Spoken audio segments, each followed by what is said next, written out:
Welcome to beautiful Indonesia. It's the country of nearly 300 million people with over 17,000 islands. Can you imagine how complex it is to get the food that's produced on those 17,000 islands to the tables of all of those 300 million people, and then to do it again for the rest of the world every single day, day in and day out? It is complex beyond anything that you could ever imagine. So right now we're on a ferry. We're headed to show you our part of the journey and how we're doing it better than the old traditional system. So what is the old traditional system? The traditional system is that the farmer who grows the food does not know how to access markets, doesn't know how to access local markets, doesn't know how to access global markets, which means a middleman comes along, takes that supply at bottom barrel prices, keeps the farmer in debt and keeps the farmer poor, provides it to a warehouse who is not very well coordinated with the demand or the buyers of that supply, which again leads to the lowest prices. All of that in the end results in the person who actually needs the food getting the lowest quality food because everybody cut corners along the way. That's a fact. We're doing it differently. We're bringing together farmers with warehouses, with governments, with countries from the Middle East and for now Indonesia to coordinate that whole process so that the people who get the food at the end are getting the highest quality food. The people who are doing the hard work, like farmers, are getting compensated fairly, and the investors are getting a great return while getting the protection from the government itself. That's what we're going to take you on a journey to show you. Other than that, welcome to this absolutely beautiful country, and let's show you this thing. We are here in Lampung visiting the farms where we're deploying blockchain to change lives. But nobody said it's going to be an easy journey. Difficult roads lead to beautiful destinations, and somebody has to go travel them. So we're here, traveling them. Come along with us. These are the raw fields of cassava, one of the highest quality starches available to man, and it has one of the highest levels of production per acre, and it feeds millions and millions of people. This is where it begins as far as cassava is concerned. So these are the cornfields themselves. Farmers grow them. We coordinate them through APD and Sabdo's association to allow them to access the warehouses so they know where the demand is, where the best prices are, and eventually we're going to turn into a digital system, an app, that is going to allow that to be seamless. But this is where the corn starts, and now you'll see where it ends up. What did the corn say when you told it a dad joke? That's corny. That's pretty corny, right? So this is where that dried corn ends up, some of it at least. We wanted to go to the processing facility and show you there, but it's too far away. So this is the team of superheroes that makes this whole process happen, okay? And this warehouse belongs to Pat Jamba, and that we have our lovely Sabdo and our team to make the panti happen. So this is how the magic happens. It takes superheroes, and then they coordinate the workforces to make the process go as smoothly. What does cassava say when you tell it interesting facts? Cassava. So this is a truck full of dried cassava that's headed to the factory. So it's going to be weighed here. There's a scale on site to confirm the total tonnage, and then the factory has a scale to confirm the total tonnage for transparency and verification of authenticity. So this is the organic fertilizer that we're providing to be able to grow organic stuff. So what you just saw is actually a very scaled down version of the actual processing. The actual processing facility was about 2 hours drive away, so we don't have the time to be able to make it out there, so we decided to show you just a very small version of it.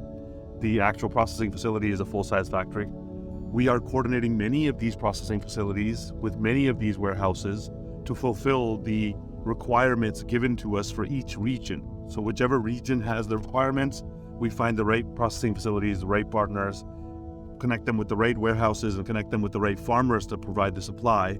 And that coordination is what takes time to set up. Once it's set up and the supply is abundant and it is flowing, then we move on to the next step of scaling it to different regions. In order for this process to be scaled up, we have to get government procurement contracts and negotiate and make that process happen. The negotiation part is handled by Pak Sabdo, our legend. He actually meets with the right partners to make sure that the economics are right and that the locations of the commodities are right, and then connects the farmers to the warehouses to allow that supply to be seamless. And then we have Pak Rijal. Yes, he is our government procurement expert, focused on the government procurement side and fulfilling those contracts. So having that expertise in place is one of the most important things, and it's our secret sauce because we're able to have expertise in the farmer, in the warehouse, in the government contract side, and tie those all together, which most people cannot access. Panti is a government house. The one you're seeing here is for the elderly with mental disabilities. There's ones for orphans, there's ones for women's shelters, there's ones for all different kinds of people in society who are in need. Right now we have 2 pantis available, so 2 government houses that we're servicing already. It's been an amazing process. It feels good to do this, so we're actually scaling that up to 5 pantis here in Jakarta. That's then going to go up to about 10 pantis here, up to a maximum of 24, but I think 10 is a more realistic target for here.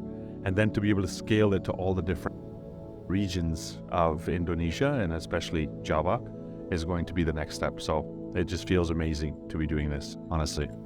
It's heartwarming. This is the food we are bringing for the panti, which is a government house, and this specific one caters to the elderly with mental disabilities who are found on the streets, and they're brought into the government houses, and this is the food that feeds them. So this is the schedule for the week, for which dishes and which ingredients are necessary to make the food for everyone here, and we deliver it on a daily basis. So we have krupuk, we have sauce, we have crackers, we got some sugar coming in, we have oil, all the things necessary to make the delicious meals for the amazing people here to enjoy. Can't have a meal without some tofu and tempeh. This is the requirements for the Bulog of Indonesia, which is the Indonesian National Rice Reserves, and we are one of the signatories signing off on the ability to be able to supply those rice reserves. We have to go out and verify the quality of the supply and secure a number of suppliers to make this process happen, but this is on the table as well. So these are the legends that make this process happen through our company NCI. We have Pak Sabdo, who has worked hard to make this whole process happen on the ground itself, and we have Pak Deki, who is the CEO of NCI, which is the commodity shipping company that actually makes this process happen for us. Hey guys. Hi guys. So this is a morning rice delivery. In order for the rice to actually reach the places that it's necessary, it's obviously not us shipping everything by ourselves. We have partners. So I would like you to meet one of our legendary partners. Hello, I'm Danu from PT Mega Agro Indonesia. I'm the main contractor of the cooperation. So PT Mega Agro is one of the vendor, and we are supporting by Pak Irfan from Abedi and from the investor. So we are collaborate in the supply of rice in all area of Jakarta. So every day we have demand about 200 metric ton now, until 500 ton. So today we bring about 10 metric ton to our shop, and today also will be distributed to other villages in around Jakarta. And yeah, thank you for doing that. Okay, thank you. Appreciate it. You're very welcome. Yeah. When it comes to shipping rice, the price fluctuates up and down. Like right now, the price is about 11,500 rupiah per kilo. But what we do is we allow villages to be able to access the subsidized price for rice. So the government subsidizes it down to about 10,250 rupiah at the moment to make sure that people who actually need the rice don't have to pay a fluctuating market price, and they can have consistency in their foods. So this is helping villages on being able to access food at stable prices. This right now is a store that's accessed by government workers around this region so that they can buy the rice and take it home. And we do the same thing with villages. There's about 170 tons that we're going to be bringing to villages today. It has been an amazing journey. Thank you, legends. Thank you. This is just amazing. Thank you guys for doing all the hard work you do. And let's go. Let's go. Let's go. Let's go.